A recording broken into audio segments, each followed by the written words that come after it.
can't write this. Oh. There we go. Ladies and gentlemen, on this fine Tech Wednesday, it's time for another round of Mind Your Puckin' Business. Get an extra dose of us today with your host and fearless leader, Jeffrey Krentzman. Thank you, Dougie Sticks, coming to you as always from the beautiful studios of Undefeated Media here in Bergen County, New Jersey. This is the Mind Your Puckin' Business podcast brought to you by our good friends at the Bamboozle Project as well as DraftKings. This is episode 129, Ciento Viente Nueve on the Spanish style. We appreciate you turning in for those of you utilizing the Spanish translator function or capability that we have. Reminder to go to the Bamboozle Project, check it out, and you can use a special promo code MYPB. That is the website across your screen if you're following the video feed. Yes.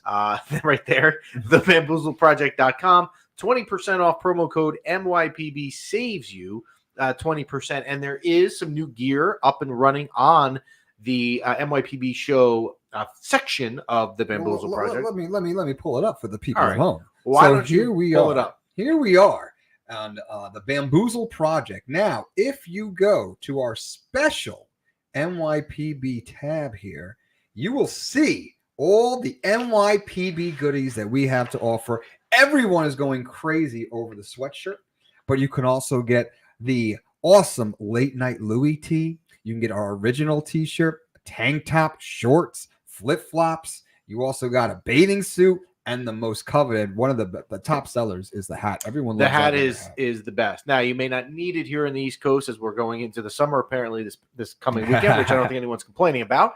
But yes, if you go onto that website, you could use promo code MYPB, save yourself 20% total on your order. You can send your questions at any time to us at mypbshow@gmail.com. Or you can also DM us on the Instagram platform at our Instagram page, which is conveniently easy for you to remember, at Mind Your Pucking Business, all one word. And we do, I think we're a little OCD about making sure that we respond quickly when we answer people. Yeah. So if you have any Ranger thoughts, questions on the show, anything you want us to do, whatever you want to tell us what you're having for dinner, we'll listen. Whatever you want for our MYPB. You will get a response. You can listen to the show. You can stream it any way you would like. You can go with the Spotify platform.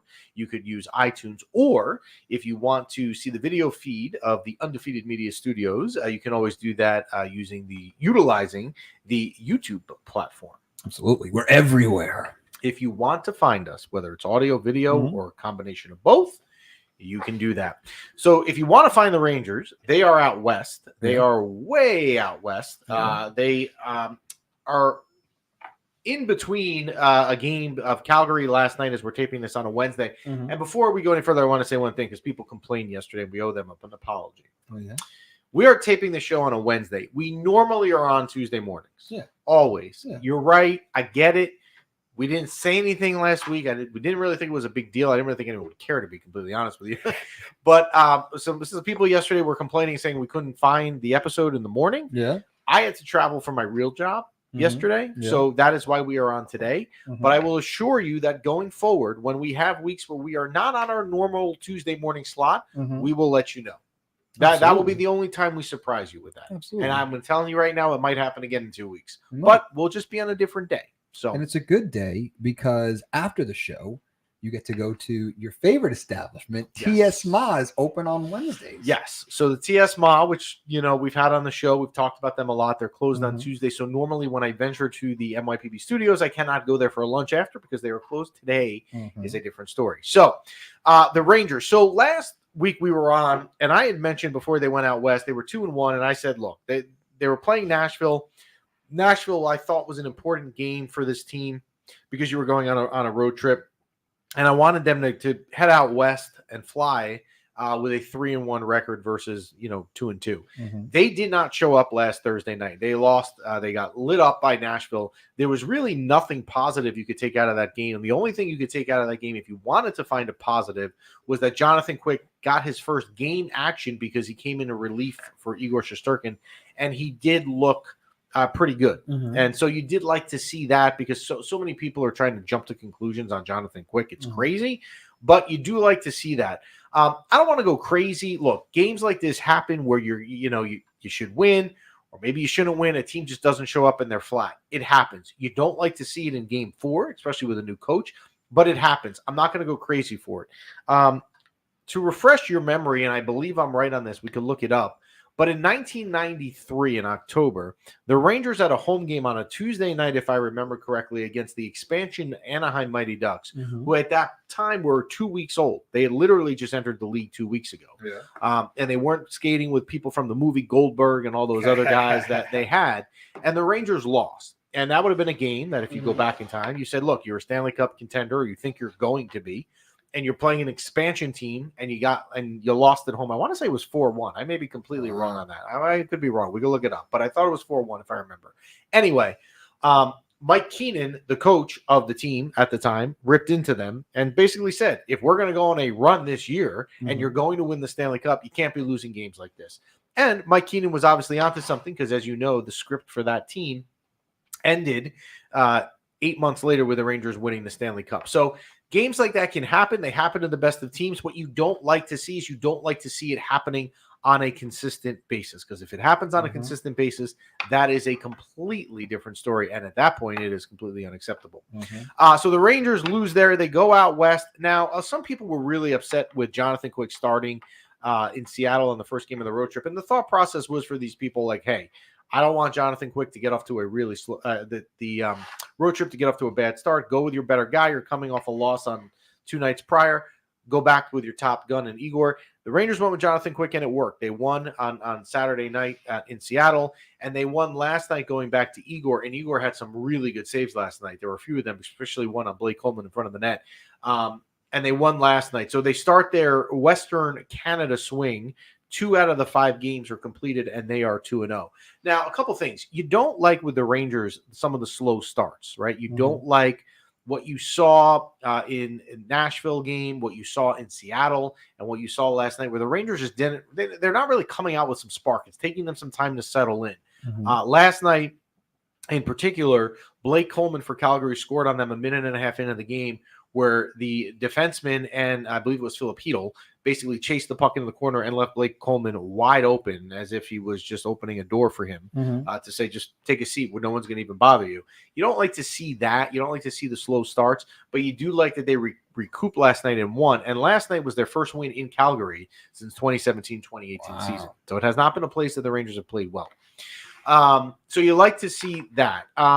What you would like to see also is, I think you would like to see some more consistent play from 5-on-5 from the top line of Kakko, Kreider, and Zibanejad.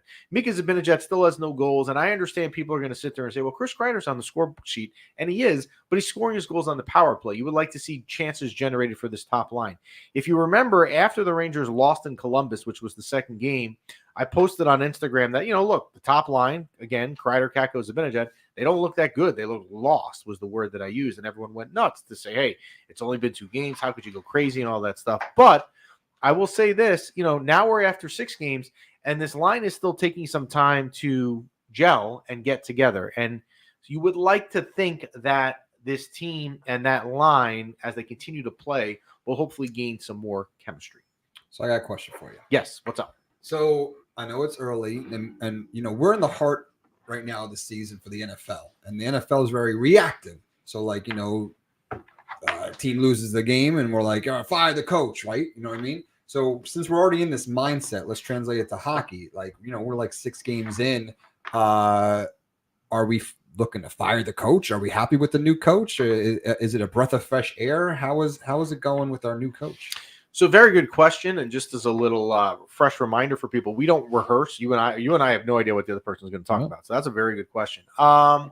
So let me take the first half of what you said. Yes, football is like that. You're very reactive because you only have 16. You have a 17 game season, right? So you don't have a lot of margin error. You have a couple bad weeks, your season could be over. You don't make the playoffs. Hockey's a little bit different. It's 82 games. It's over the course of 6 months or a 6-month regular season.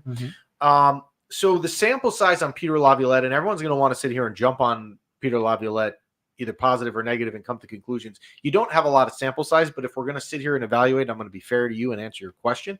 I think there's things you like. I think you like to see that they have a commitment to forechecking. It's been taking them a little while in some of the games to get the forecheck established. Hopefully that changes. You like that. I think there's a puck pursuit difference of this team. I think also with what I just said with the top line, I think if it was Gerard Gallant, and I like Gerard Gallant, but I think if it was Gerard Gallant here tomorrow night in Edmonton, you may not see that top line together. He probably would blow it up. And the problem with doing that would be that you would have to take away from the second line, right? If you're going to move people to first line, you're going to move it with the second line also, theoretically, you would think. And that second line of Lafreniere, Hedl, the second line of Lafreniere, Hedl, and Panarin has been their best line. So you're not gonna mess around with that. And that line was dominant in Seattle. So I like what I've seen with Laviolette. I also like Michael Pekka seems to be working with the team in faceoffs. The Rangers have always had a glaring need for faceoffs to get better, and they've been better. So so far 6 games in, I like it, but I just caution it that it's a massively small sample size. All right. Part B of my question. Yes. So that's how we feel about the coach. How do we feel like he's handling the lines? Are you happy with the lines? Are you getting what you wanted? Like last year, everyone was like saying, give us more of the kid line. Are you happy what's being presented on the ice and the lines that you're given?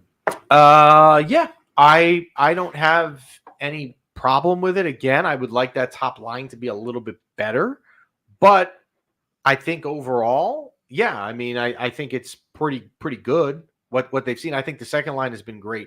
Now, one thing I will say is that Blake Wheeler, and again, I don't want to go on a rant here because here's what's going to happen. And I see you laughing there. If I go on a rant about Blake Wheeler. I love your rant. No, but here's what's going to happen. If I go on a rant 6 games in about Blake Wheeler, what will happen is this. 3 weeks from now, he's going to have 3 goals and 6 assists during a week, and he's going to be the NHL Player of the Week. And all we're going to do is get people throwing this back in my face. So I'm not going to do it. You missed a couple steps. You're going to go on a rant. We're going to pull it out. We're going to make a clip out of it. Which is what and then you're going to go take a picture with the guy in the next week. and then he's going to have this great game. So can I say, and I'll reiterate what happened there, why you're saying that. Last week, I went on a very not nice – a little cranky about Zach Jones. This was on Tuesday, right? True story. Tuesday, I talk about Zach Jones. I don't like the guy. Later that night, I go to a season ticket event with my wife and kids. Now, they don't tell you what player's going to be there. You have no idea. Zach Jones and my kids. After 5 hours before, I just went on this whole rant about how they should trade you and you have no value. So anyway, Blake Wheeler. All right, so let me go back and just refresh your memory. Blake Wheeler signs with the Rangers on July 1st. Okay. Coincidentally, I was on vacation. We had just landed in the Bahamas on July 1st. We landed at like 11 a.m., which was just not really like the best of timing because the free agent market was opening at 12:01 p.m. So I am in a shuttle bus from the airport in Nassau to the hotel that we stayed at. And we all knew Jonathan Quick was going to the Rangers. That was like the not surprise. We didn't know Riley Nash, who's not even with the team anymore anyway. But Blake Wheeler gets signed, and I'm in the hotel shuttle thinking, what? Like, why would you sign Blake Wheeler? He's 37 years old. Why would you sign him to an 8-year deal? And it came across, which was really the surprise to everyone, that Blake Wheeler was signed for a 1-year deal at an $800,000. And you're thinking to yourself, wow, here's a guy who's an ex-NHL All-Star, and they signed him for 1 year at $800,000. There's no risk. Well, you know what? Now I know why he was signed for $800,000, and I know why the other 31 GMs in the NHL didn't want to touch the guy because he's awful. There was a play last night in the first period in Calgary. I don't remember who it was. Someone dumps the puck in the corner, and Blake Wheeler, is playing right wing, and he's going to get it. The defenseman literally, I forgot who it was on Calgary, starts. It's basically like, I'm going to give you a head start. I'm going to blindfold myself too, and I'm still going to beat you to the puck flawlessly. If you are not concerned with Blake Wheeler, right? If you're not concerned with him right now, I don't know. I'm not sure what you're seeing. Why don't we pull up the comment that just came in? And this is Chris, and we know Chris from the show. Someone hated Blake Wheeler signing from day one, and that is Chris. Now, I will say also before we talk about Chris, because Blake Wheeler came from Winnipeg, so I need to throw this in. Last Thursday night, I hosted this thing for the Hockey Podcast Network, a live watch party during the Rangers and Predators game. Okay. Now, in the first period, there were like 90-something people in there. Credit MYPB people because a lot of it was you guys that were in there and we're all interacting, right? By the third period, it is awfully quiet because it is bad. Yeah. It is so bad that my kids were there, and originally the game plan was, guys, stay downstairs, don't bother me. I don't know what this thing's going to be like, whatever. Well, it just got so ugly in this game that I had the kids come on that people were asking my daughter questions about Taylor Swift. That's how ugly it got. And I don't think the Hockey Podcast Network could be thrilled with me right now, but that's ended up what happened. But anyway, Chris and Blake Wheeler in Winnipeg, I'm trying to tie it all together. It's not a complete rant. I am hosting, I believe, next Monday night, another game for the Hockey Podcast Network, and it happens to be against Winnipeg. Chris came into the room and was very helpful answering Ranger fan questions because we know how helpful Chris is. So Chris was not a fan of Blake Wheeler. So look, if you are not on an opinion yet on Blake Wheeler, that's fine. But if you want to sit here and tell me that this has been a good signing, I don't know what you're seeing, and I'm not going on a rant anymore because it'll come back to bite me. Yes. Has he been brought on for more of a leadership mentor kind of role? Is he like a Joe Flacco kind of guy? So it's a good question. Chris will agree with me on this because we've talked about this off the air. There are some locker room questions with him to begin with. So he certainly wouldn't be the type of candidate you would bring in for He's that. like a Dennis Rodman. Yes. It'll be interesting to see here with Blake Wheeler what they're going to do. I mean, look, it's 6 games in. You're not at a point where I'm saying, like, cut the guy, eat the salary or anything like that. But, I mean, there were some people, and I'm not mentioning names, and it's not Chris either, but there are some people that literally said in the beginning of the season, Blake Wheeler should be on the top line with Kreider and Zibanejad. And now think about what you saw. Maybe he needs to get the rust off a little bit. You know, the older guys need to get the juices flowing. Yeah, and Mika Zibanejad needs to get something going because he has no goals as well. But we do know with Mika from previous years, and he always starts slow, and he's incredibly streaky. So, yes, Blake Wheeler looks tired already, and it's game 6. And that play, Chris, that I mentioned in the first period last night, I was watching with my wife, and I was like, did you just see how he just got literally just schooled to the puck? So, Jonathan Quick, you know what? There's been a lot of people. Chris may be one of them or may not be. I'll let him decide if he wants to write in the comments that are very unhappy with the Jonathan Quick signing so far. What you saw in Seattle the other night, he did okay, and he also did okay in relief in that Nashville game. I think you probably, my guess here, so you're not going against Connor McDavid tomorrow night. Rangers get a little bit of a break there. But I would think maybe you would see Jonathan Quick Monday night in Winnipeg would be my guess. They're not that much of an offensive team. Just thought maybe you see Igor tomorrow night in Edmonton, Saturday in Vancouver. So we shall see.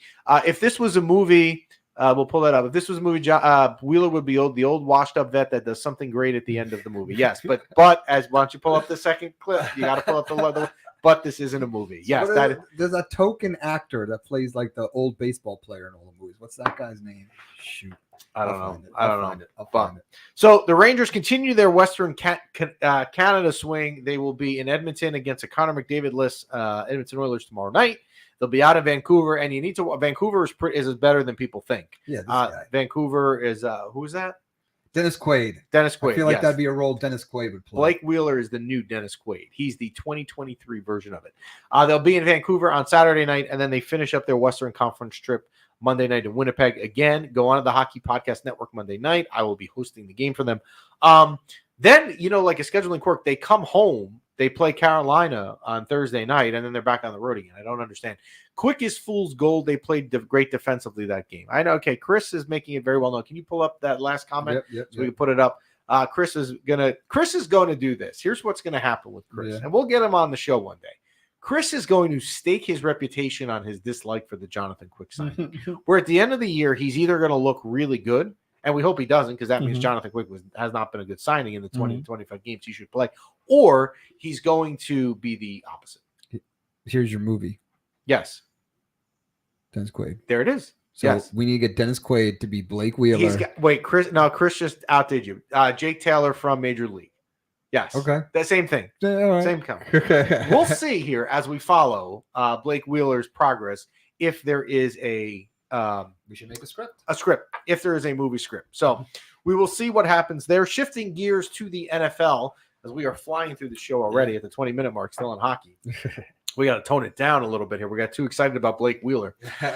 We are going to bring in our guest for the week. He's with us a lot during football season, and that is Paul Farrington from the Paul Farrington Show. How are you, Paul? I'm good. Am I supposed to make a Devils prediction now about them setting the points record or something after last year's success?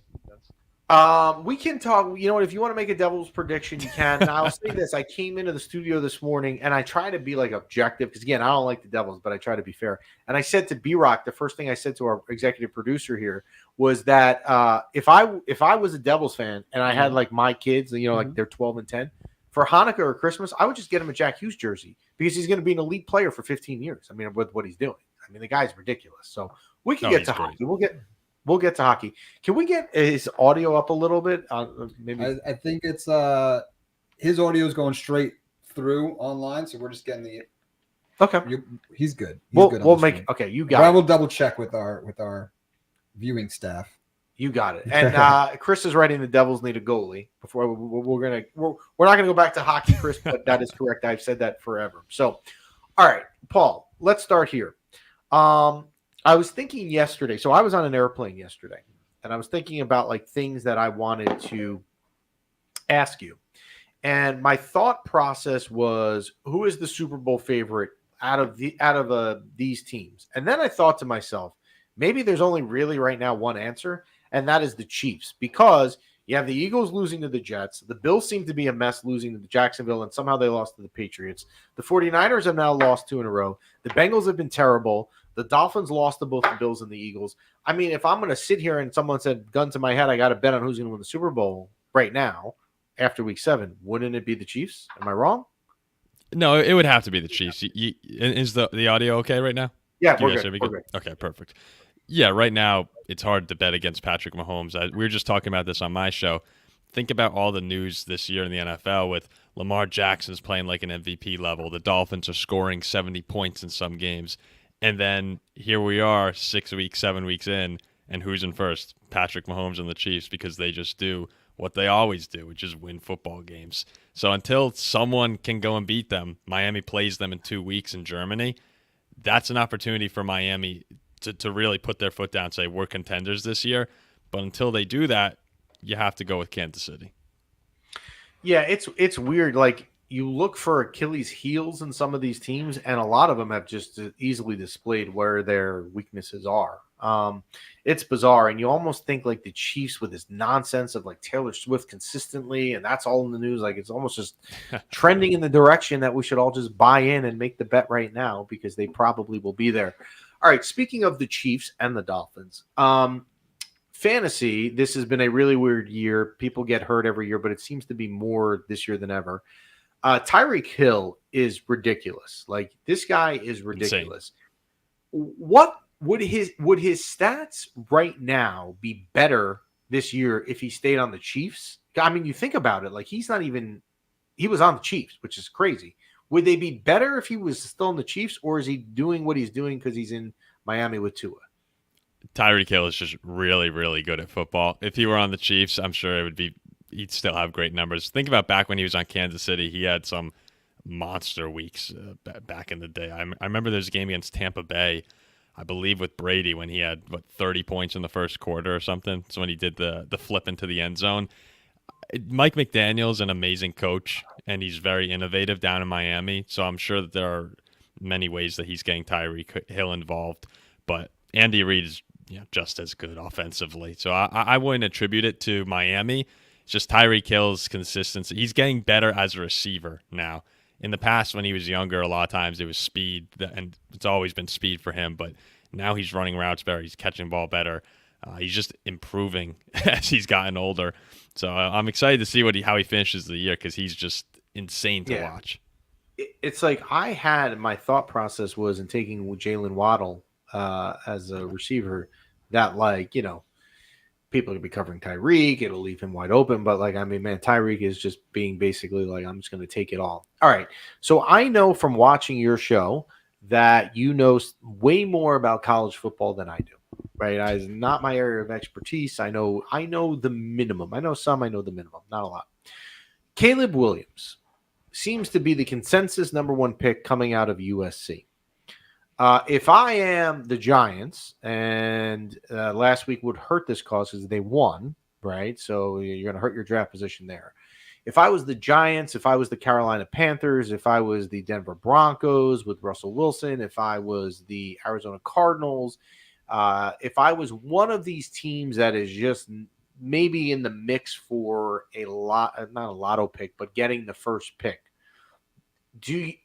if I'm a fan of those teams, do I want my team to lose because Caleb Williams is going to be that good, or is some of the hype not justified? Well, I'll answer the Caleb Williams part first. He is phenomenal. Now, I did see him in person 2 weeks ago against Notre Dame when he threw 3 interceptions. It's probably the worst game of his college career. It's still, despite that, the arm angles and stuff. I actually was recording with Darius Slay yesterday for his podcast, and we were talking about Caleb Williams, and he said the arm angles that you see and stuff like that in college, you see that from college players. People are slinging it around. Go and do it in the pros. That's another story. Patrick Mahomes is really one of the only guys who can take it to the next level. But Caleb Williams, the way he maneuvers in the pocket is really impressive for any age, because you just can't sack him most of the time. And he's faster than you think as well. So I think he'll come in and be awesome. Maybe he'll take a couple games, maybe he'll take half a season, but he's got everything you want in a quarterback. It is great. The hype is unbelievable, though. It's probably a little out of hand. If I'm a Giant fan, which I'm really not, and I know you're not, because you bleed purple, unfortunately, would you sit here and say, well, you had a good week the other night. Would you sit here and say that I really Daniel Jones or Caleb Williams, maybe I'm better off losing the rest of the season to try and get it? Or, well, like, what's your mindset if you're a Giants fan? The Giants have a similar problem to the Vikings, because I was sitting back going into the Chicago game. We were 1-4, and I'm trying. It's hard to root against your team, but at the same time, when the Vikings are 1-4, their roster really isn't that good, but they're too good to really stink. They're too good to lose to teams like the Panthers and the Bears.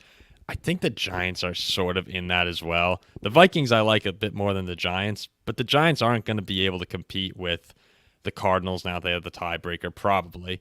The Panthers, the Bears, those real bottom feeders. So it puts you in a weird space where Daniel Jones is going to come back and play, and you're probably going to win a few more games, whether or not you want to. So the NFC is pretty weak. You can hope for a wild card spot. This Giants team has so many more problems. I would be rooting to lose, but I think you're going to wind up being a little bit below average. I've always looked at it, and I know, like, this is not the way to think as a fan, but I would rather take the frustrations of whatever's remaining of a current season I'm in if I could possibly set myself up. Like, we'll use a hockey reference because I know you want to talk hockey, right? If I was a Ranger fan and I knew that I could take a season, be terrible, play meaningless games from February and on, but I knew I was going to get Jack Hughes or something like that was going to set my franchise up for 10 years, man, just pull my goalie the rest of the year and let me lose. I don't care.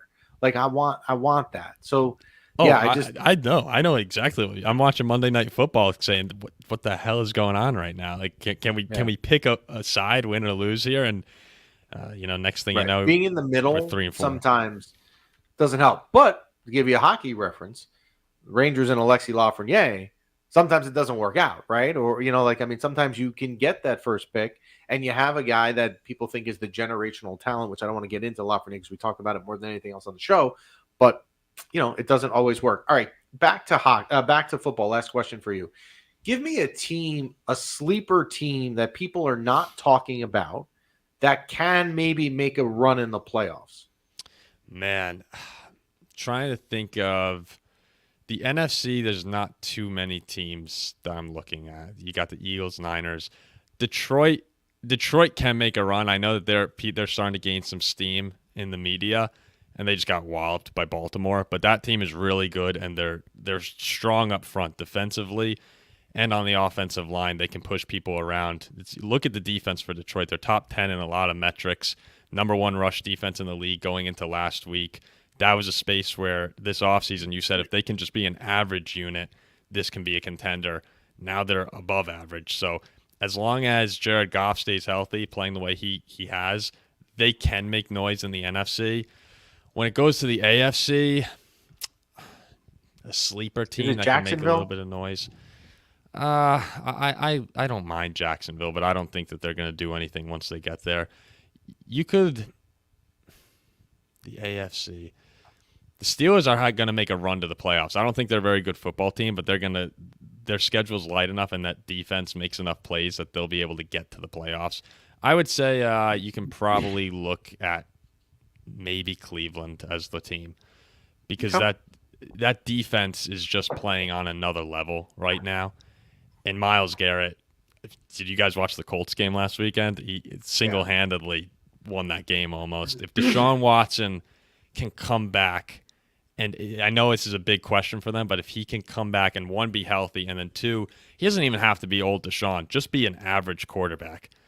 There's so much talent on the other side of the football that they can play with anyone. They just beat San Francisco as well.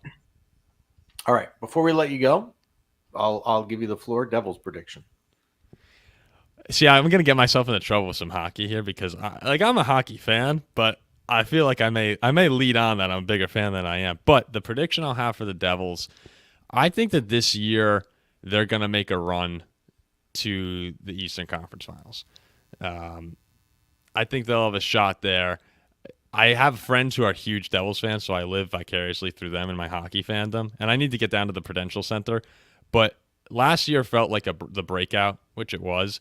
And then every now and then you see these teams, these young teams, take that second step. And it appears right now, from everything I'm seeing, that Hughes is breaking out into like superstardom. I know last year was great, but he's approaching that, elite tier. I think that this is going to be a really good year for them. I'm going to hold back on the Stanley. You know what? Why don't I just say it? They'll win the Stanley Cup. They'll win the Stanley Cup. There you go. Wow. That is the sort of thing that the people here at Undefeated Media clip that and will probably be on a clip. Good. Absolutely. The Devils are winning the Stanley Cup. Mark it down. Well, you know what? The only reason How do you feel about that, Jeff? I'm impartial. I'm on the show. I try to be impartial. I would be concerned. My concern is if I were you and I made that bet, right? Because we're going to get into DraftKings in a minute here. If I made that bet, my concern would be my goaltending to carry me in the spring. Because I do not think Vitek Vanacek or Akira Schmid can go on a 2-month run. Now, they have the other pieces offensively for sure. They have the best top 6 in the league. They've got, obviously Dougie Hamilton. John Marino is an underrated defenseman. They've got plenty of players, although they're missing Ryan Graves more than they think. And B-Rock is nodding his head, and B-Rock knows this stuff. But I would be concerned with the goaltending. But maybe you're the different team that you win playoff game 7-5, right? Your goaltending's not great, but Jack Hughes says, you know what, all right, I'll just put in 6 today.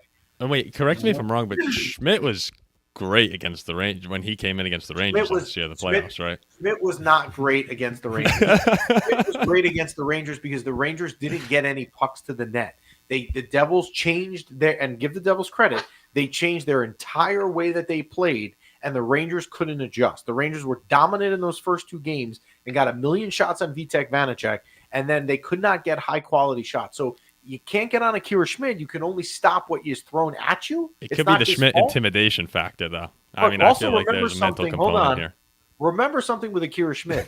3 weeks before he's beating the Rangers in the Garden in April in a playoff game, the Rangers minor league affiliate team in Hartford is lighting him up. So I'm not buying that Akira Schmid is the next, Eddie Belfour here. We'll see. Time will tell. Paul, I got him worked. I got him a little worked up, Doug.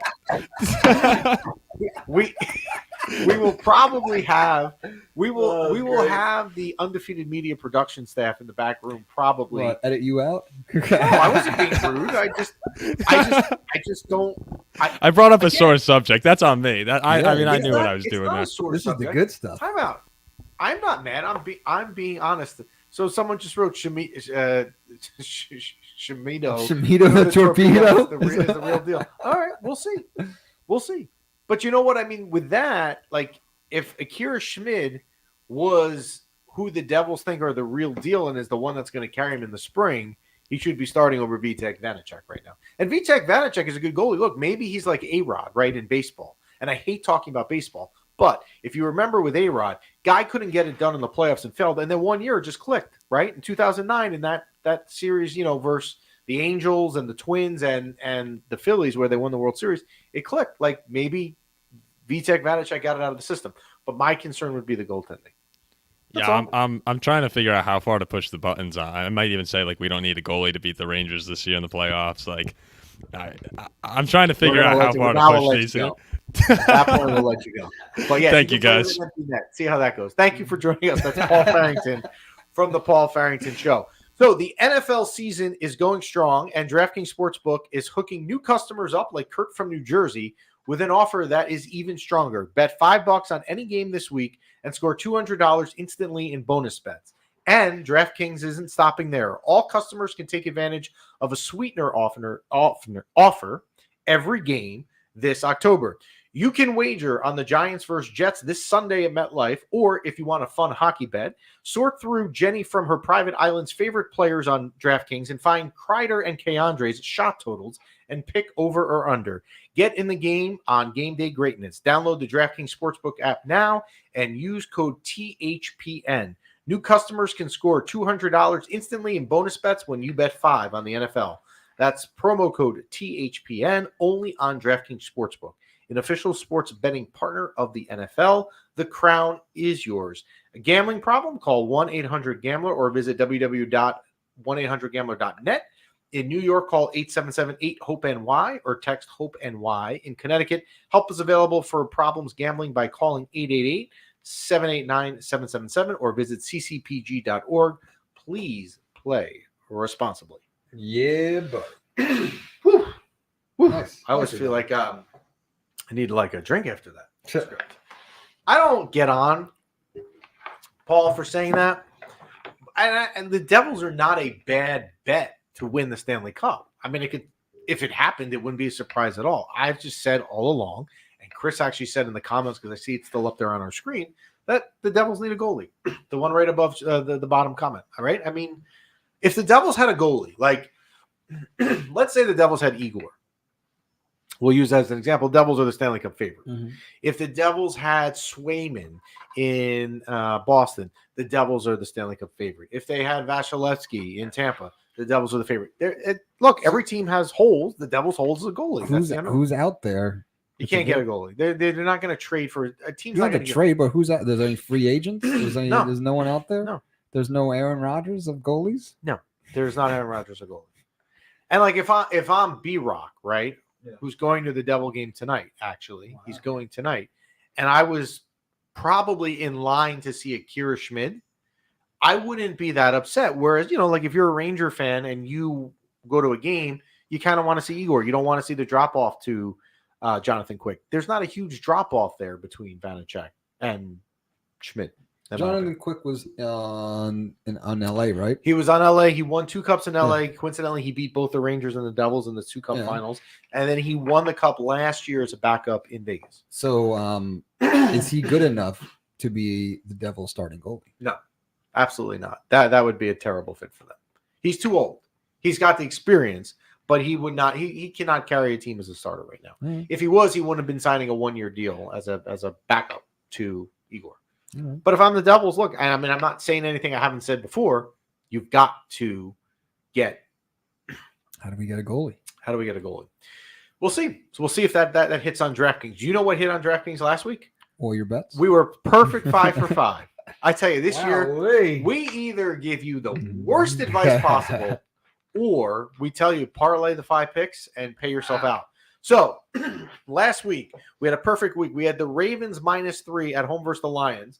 We had Kambuka Boy in the background last week complaining about that pick from the corner, and that one hit by a mile. The Colts +2 versus the Browns. It barely covered, but it did. The Chiefs -5.5 at home versus the Chargers. The Broncos +1 versus the Packers, and the Eagles -2 at home Sunday night versus the Dolphins.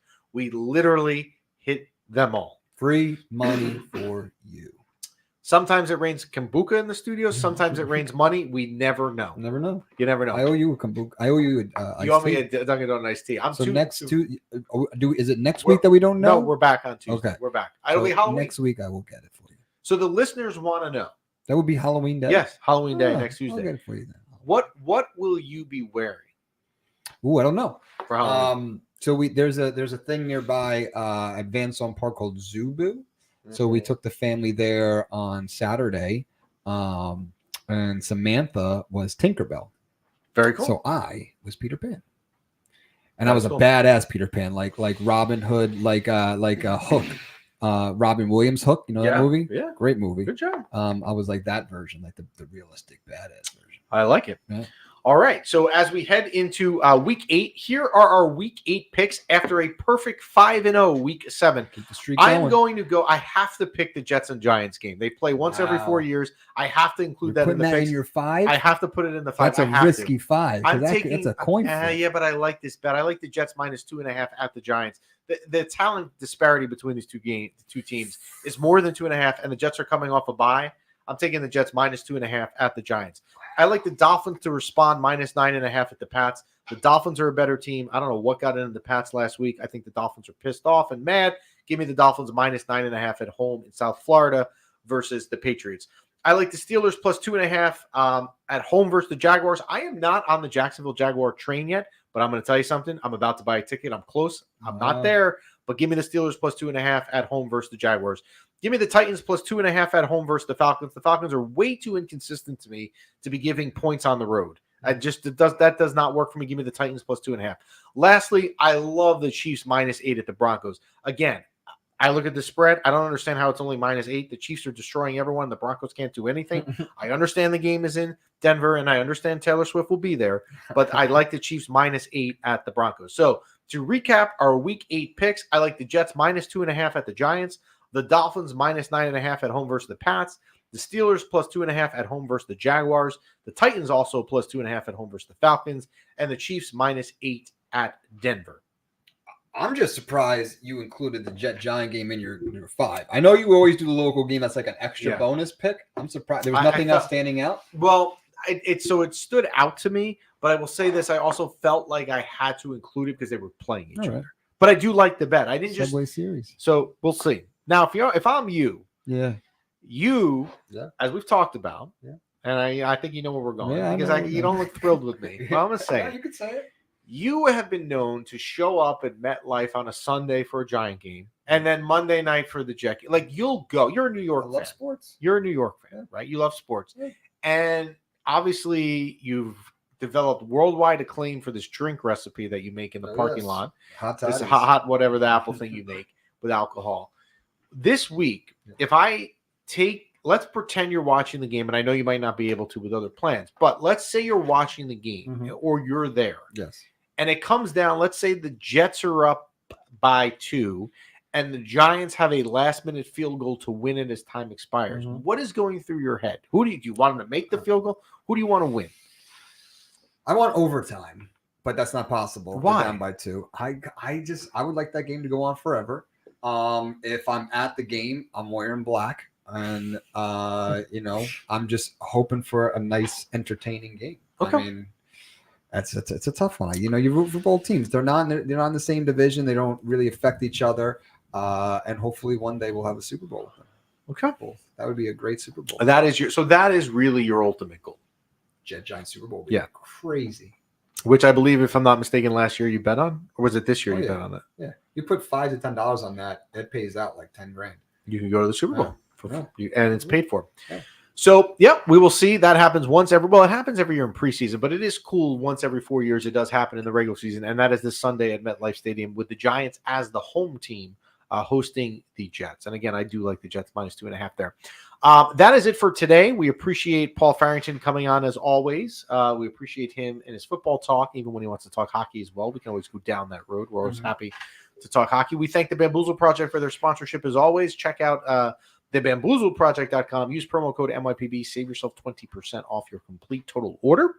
And we thank DraftKings as well. Rangers will be in Edmonton tomorrow night. They head to Vancouver on Saturday and end their Western Conference trip on Monday night in Winnipeg. We should be back on our normal day on Tuesday next week, which is Halloween. Maybe we'll do some trick-or-treating or something as well. And that is it for us. So we thank you for tuning in. Have a great rest of your week.